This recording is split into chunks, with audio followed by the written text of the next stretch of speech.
এটা কিছুদিন আগের ভিডিও, তো তোমাদের সাথে শেয়ার করা হয়নি। যেহেতু আমার এডিট করে ওঠা হয়নি, তাই তোমাদের সাথে শেয়ার করতেও পারিনি। তো সেই দিন বিকেলে আমরা চলে গিয়েছিলাম ঘাটাল। তো যারা আমাদের এই দিকের আশেপাশে থাকো তারা জানো ঘাটালটা কোথায়।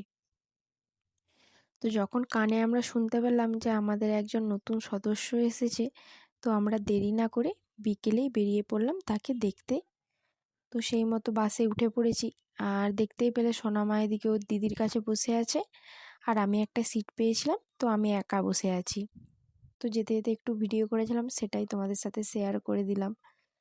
তো যেতে যেতে ভাবলাম ভিডিওটা সেখানে যেয়ে আবার শুরু করব। তো তার আগে দেখতে পেলাম একটা জায়গায় বন্যা হয়েছে ঘাটাল ঢোকার আগে।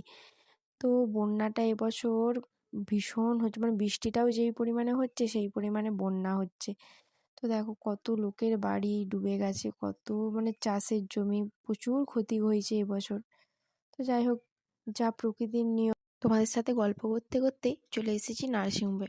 তো এসেই ছোট্ট বেবিটাকে দেখলাম। তো সে তো ভীষণ কিউট। আর প্রথমেই ক্ষমা চেয়ে নিচ্ছি, তার ফেসটা দেখাতে পারিনি, যেহেতু ছোট বাচ্চা সদ্য হয়েছে তাই। তো তারপরে আমরা সেখানে 1 ঘন্টা 45 মিনিটের মতো থেকে বেরিয়ে পড়েছি বাড়ির উদ্দেশ্যে, যেহেতু সন্ধে হচ্ছে, সাথে ছোট বাচ্চা আছে সেই জন্য।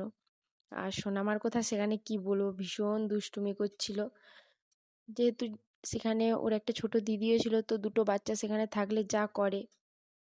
তো তারপরে আমরা বাস স্ট্যান্ডে চলে এসেছিলাম। তো দাঁড়াতে না দাঁড়াতেই বাস চলে এসেছিলো। তো বাসে উঠে আমরা চলে এসেছি বাড়ি। তো এদিকে সোনামা ওর দিদির হাত ধরে